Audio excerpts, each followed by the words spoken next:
Tim had just finished his apple when he heard a sound like a stick breaking. He jumped to his feet and looked along the path. A great log lay across the grass. As Tim looked, the log heaved itself slowly upright.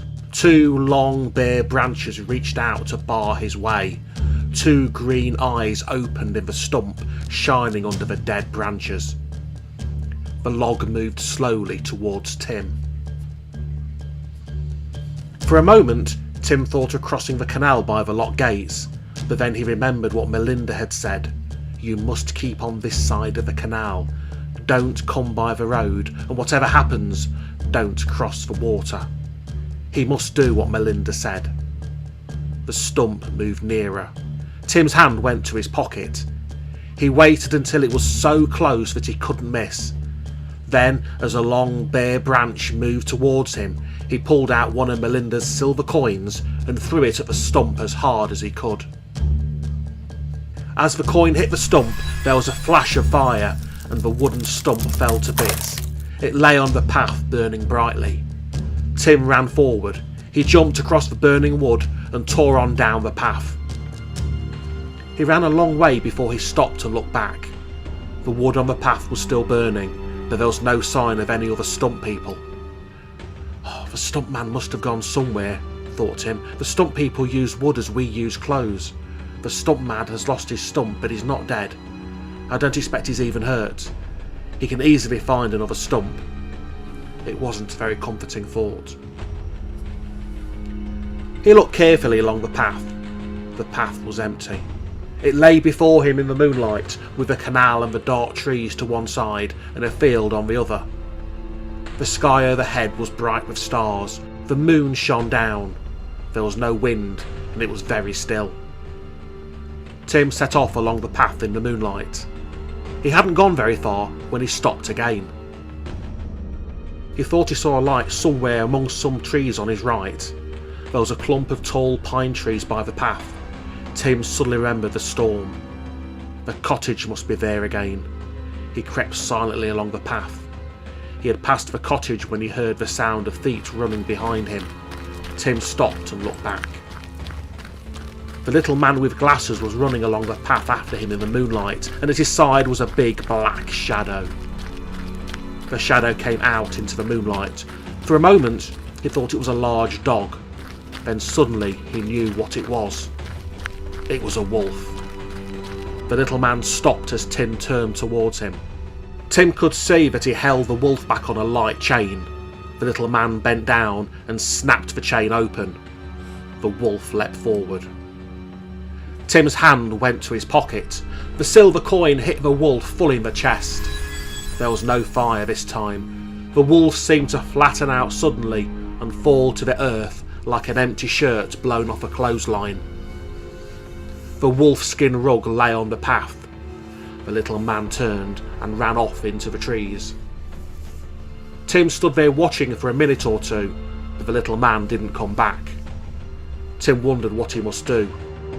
The Stump Man and the wolf must have been on the path to stop anybody going that way. Perhaps the little man would run to the wild witches and tell them that he hadn't stopped Tim, but Tim didn't think he would do that. It would make the wild witches angry, and no one knew what they would do then. Still, he couldn't be sure. He must be very careful. He had only one coin left. Tim went along the path. He kept in the shadows of the trees and went as silently as he could. The path seemed empty. At last, he saw Hollow Hill across the canal on his left. The full moon was shining down on the hill, and a bright fire was burning in the ring of trees at the top. Tim heard the sound of a horse galloping. It was coming nearer. The horse was on his side of the canal. He dropped into a dark shadow among some bushes on the canal bank. His hand was in his pocket, gripping his last silver coin. He waited. The sound of a horse's hooves came nearer and nearer. Someone was galloping very fast. The horseman rode by. For a moment, Tim saw a man in a three-cornered hat and a black cloak. And then he was gone. The sound of a galloping horse died away. Tim came slowly out of the bushes. The path was empty again under the moon. He went on, keeping to the shadows. It was not long before he came to the bridge. He could see the dark wood now where the wild witches were. The canal was higher than the fields on the far side of the road. There was a steep bank down, and then the field sloped sharply up again to the wood, making a deep, wide ditch. Tim crossed the road and dropped down the bank into the field. The moon was behind the wood, and the ditch lay in shadow. He walked quickly, stepping silently over the grass. The wood was a small one. He was soon past the end of it. He climbed back to the canal path and looked into the field on the far side of the trees. There was the pool, shining like silver in the moonlight. It looked as if the water lay in an old quarry or stone pit against the slope of a hill. The bank on the far side was almost a little cliff, and the little stream ran over it, falling into the pool in a white waterfall. At the far side of the pool he saw a little tree and a stone jutting out over the water where the stream ran out of the pool again. It was just as Melinda had said it would be. The stream ran on across the field and under the canal in a big pipe. The field was empty. Tim crossed the field to the stone. He slipped the canvas bag off his shoulder and took out the wooden box with the tiger lid. He lifted out the silver string and set it down on the stone. Tim tied one end of the silver string to the little tree and set off across the field the way he had come, letting the string unwind behind him. When he came to the bank up to the canal, he looked back. The string lay like a line of silver light across the grass. He came to the edge of the wood above the canal. He kept along the ditch in the shadow under the bank, but he knew that if the witches were in the wood and looked down towards him, they would see the silver string shining. He hadn't gone far when he heard a laugh from somewhere in the wood. He stopped dead and listened. There was more laughter. It was wild, strange laughter. Wild, frightening laughter. Tim waited, listening. Nothing happened. He crept on past the end of the wood and close to the trees, looking down on Melinda's cottage. The cottage was still dark. Tim peered into the wood. He could see a fire somewhere in the middle of the trees, and there were shadows leaping about the fire. Very softly he crept on, keeping to the edge of the trees. The ground was higher now. He had come to the main road when he saw the little man with the gold-rimmed glasses. The little man was hurrying along the road, looking to left and right as he went. Tim dropped behind a bush. The little man left the road ahead of him and made his way into the wood along a little path. Tim waited until the man was hidden by the trees, and then he began to run. He ran along to the edge of the wood. He could see the little pool below him across the field when there was a cry from among the trees. Tim stopped for a moment. There was silence. Then there was a crashing sound in the wood. There were wild cries in the air, and he could see dark shadows among the trees. They were coming towards him. Tim ran. He fled down across the field towards the pool. He heard a crash behind him and took a quick look over his shoulder. The Stump People were moving out of the wood. They were not alone. Dark figures broke out of the trees and came running across the field towards him. Tim tore down across the grass. His chest hurt him and his breath came in big gasps. He jumped across the stream and ran along the edge of the little cliff above the pool just as the wild witches broke out of the wood. They were riding their broomsticks and sweeping over the field towards him. Tim flung himself down on the rock by the little tree just as the first witch came to the edge of the water. The silver ball of string had unwound and he held the end in his hand. The wild witches swept up into the sky, away from the pool and back towards the wood. Tim pulled the key out of his pocket. He poked the end of a silver string through the hole in the key and began to pull. The string came easily as he pulled it. It seemed to cut through the trees and the stones as if it were cutting through butter. The trees and the stones stood still where they were, unharmed. but it was different with the people running from the wood. The silver string was nearly out of the trees now, and it lay like a giant ring on the grass. As Tim pulled, the ring grew smaller and smaller as the string fell in a silver pile at his feet.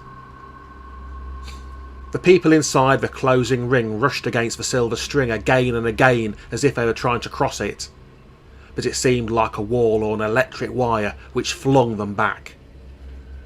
The highwayman broke out of the trees just in front of a line of silver string. He charged towards a string on his horse. The horse jumped over it and ran on across the field. But as the horse leapt across the string, the highwayman was tossed into the air and he fell back on the grass inside the ring. There was a sudden rushing in the water at Tim's feet. He looked down at the pool. The water was swirling round and round in a whirlpool. A dark hole had opened in the middle of the pool. As the ring of silver closed, the people from the wood fell into the water. First the Stump People fell and were swept round and down into the dark hole. Then the others ran to the edge. The little man with glasses flung up his arms and fell in, but the highwaymen leapt out over the water into the whirlpool. Last of all, the witches dropped out of the sky with wild cries. They dropped into the very middle of the whirlpool and were gone. Tim pulled the last of the string through the hole in the key. As the string left the water grew still. Except for the splash of a waterfall, the pool lay silent under the moon. Tim dropped down on a rock beside the pile of silver string. He untied the end. Without winding the string into a ball again, he pushed it back into the wooden box and put on the lid. His hands were shaking and he suddenly felt very tired. He picked up the box and tossed it out into the pool. It sank like a stone. Tim picked up his canvas bag. He was just slipping it onto his shoulder when there was a sound like a sigh. The ground around the lake opened. As Tim watched, trees began to grow. They came up out of the ground and grew tall in the moonlight.